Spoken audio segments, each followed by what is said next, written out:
talk about the quality of justice and so on and so forth, but in the quest of assuring justice, do numbers matter as in the number of justices? Yes. First, well, it does.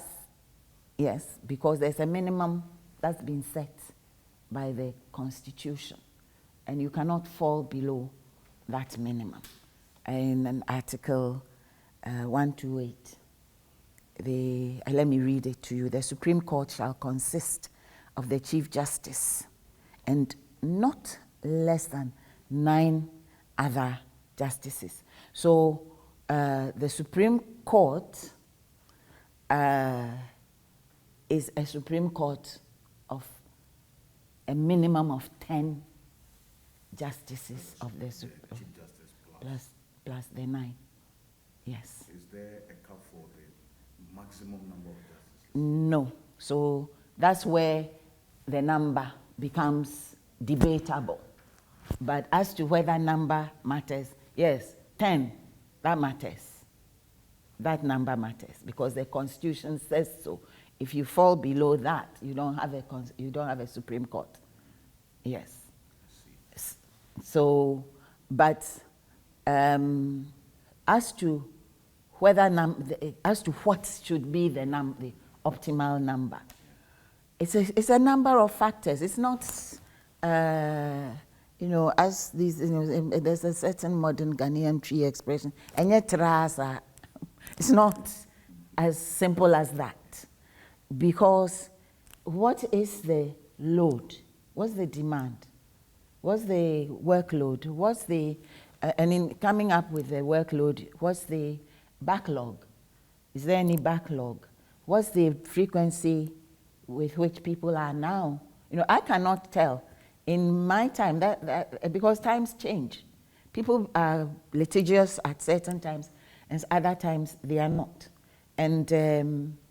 And so you have to be constantly checking your numbers. For the longest time, I think the Supreme Court sort of ranged between, the highest I ever saw it whilst I was on the bench was 15 for a very short period. But on average, it's been between 11 and 13.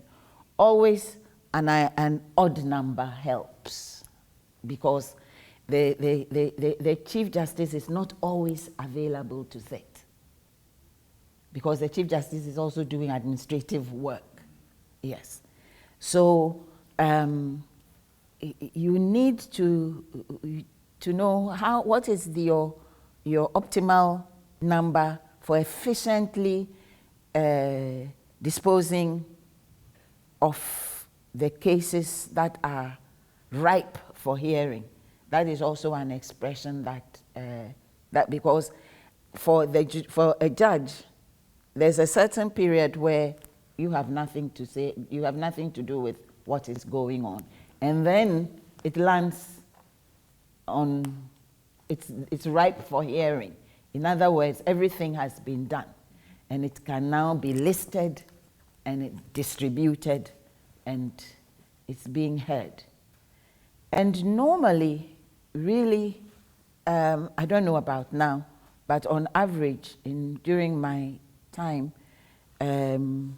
the longest that a case will remain in judicial hands would be about maximum 6 months. But then that may be because there were some vacations and so on and so forth. Because usually, once it comes to you, you hear it once, and then you adjourn for judgment.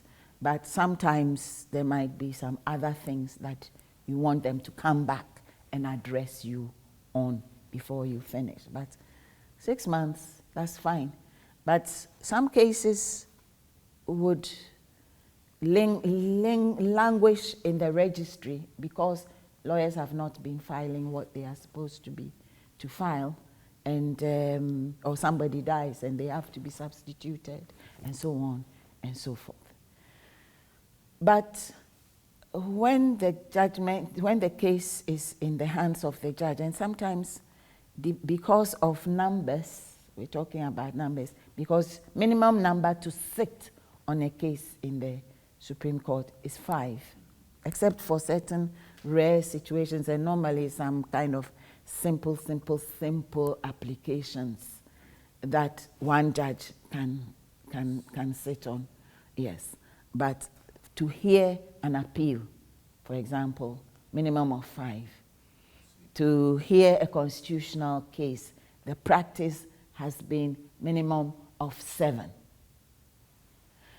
And in case there's a review, then you have your reserve 2, or plus the Chief Justice if need be.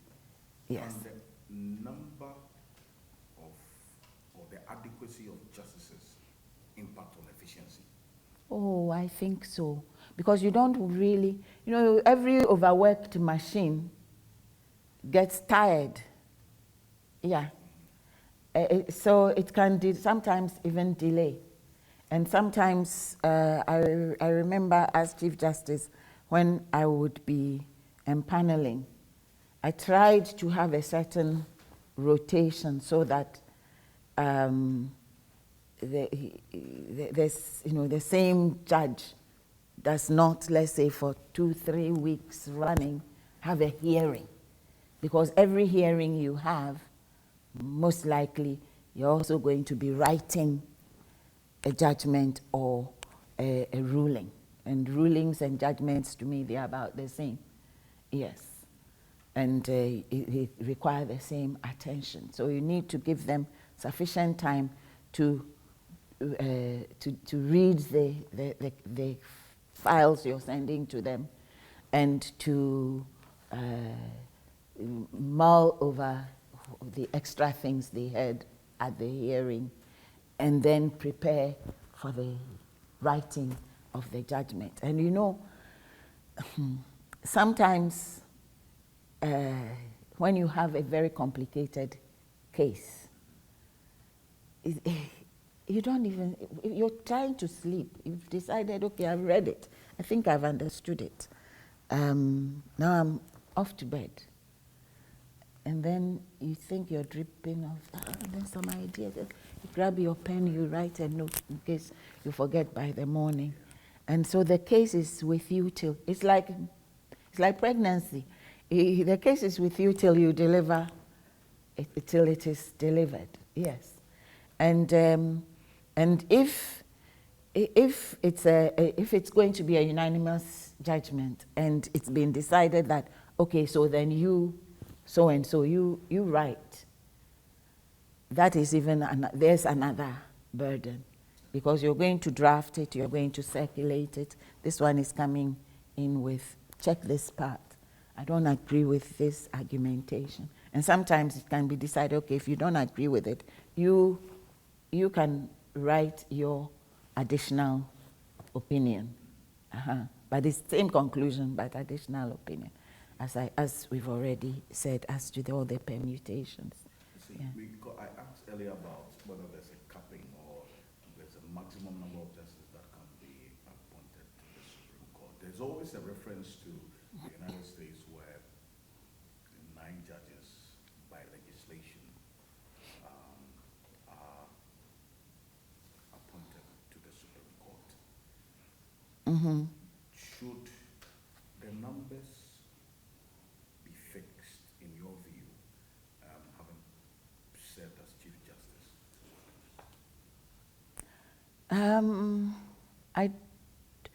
I don't think so.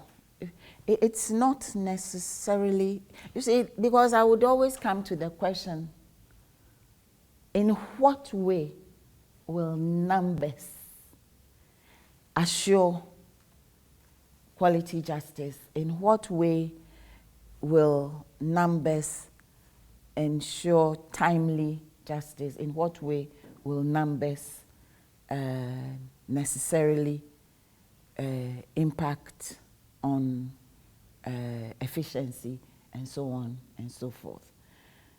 So, as I have already said, And that is why I've always found it difficult to completely agree with a capping.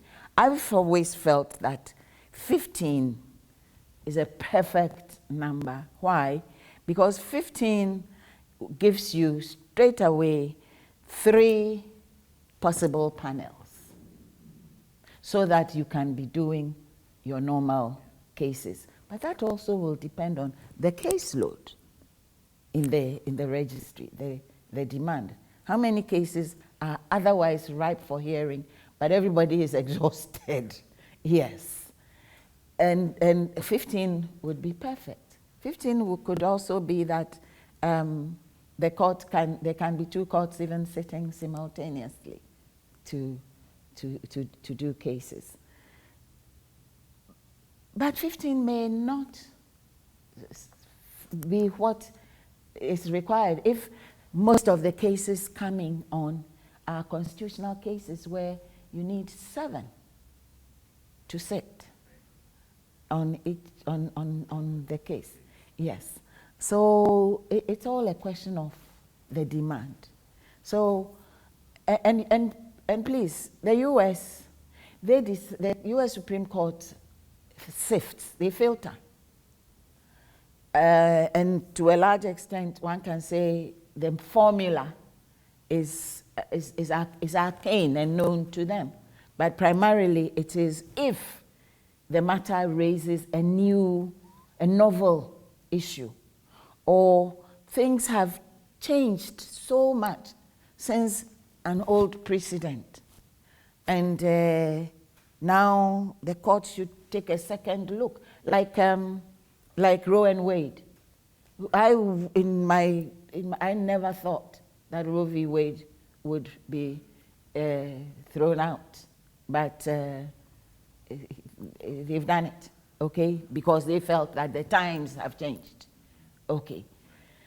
In Ghana, appeals alone, once somebody has filed an appeal and lost in the Court of Appeal and feels like, and that's how I will put it, because some of the appeals that land in the Supreme Court are based on feelings, not on law and facts. Yes, appealing, they can. And if the case started in the lower court, they will need the leave of the Court of Appeal. So that's, but if the Court of Appeal refuses the leave, they can apply for special leave in the Supreme Court. And in as much as the Supreme Court has tried to define the scope of what entitles somebody to special leave, people will still try it for luck. And therefore, their application will have to be heard. So we're talking about judge time and sitting time and hearing time. That also affects the numbers, the requirements of numbers, you know. And then there's also review, which is also, strictly speaking, review is as of right, but as to whether it will be granted or not, it is within certain limited parameters. But nothing stops the person from trying it on for size. And sometimes, and to a large extent, a lot of applications for review are nothing more than a second, an attempt to bite another piece from the cherry of appeal. Yes. I ask this question bearing in mind the Constitutional Review Commission's recommendations in its white paper that the justice should be capped to 15, right? What's your view on that? If it were possible to cap it by legislation so that it will be purely a responsive capping, as strictly speaking, the US 9 is. It is by legislation. In Canada, it's by legislation. In India, it's by legislation. Same in the Republic of, no, in the Republic of Ireland. Yeah, that will be, that will not be too bad. But to the extent that, and then maybe it's debatable, maybe it's something that can be attempted and then somebody can challenge it and then a decision can be made on it. But I'm of the view that, and these days my views don't matter because they're not any, unless the matter is sub judice. Okay. And my view is that the Constitution chose to set a minimum. It did not set a maximum. Therefore, the Constitution chose to set upward numbers at large. Yes. So if you want to now cap it, then you have to cap it at least by a constitutional amendment, which would say that, which will empower Parliament from time to time as the demands of as public demand or the demands of the court services dictate, to set a maximum. But until that will have to be a constitutional permit before, in my view, Parliament can decide that we have set this maximum 15 for the Supreme Court. Even if it says it can be revised from time to time, that leverage to swing this way and that way is not available at the moment. That's why I think it has not been done. It should have been done long time ago. Yes.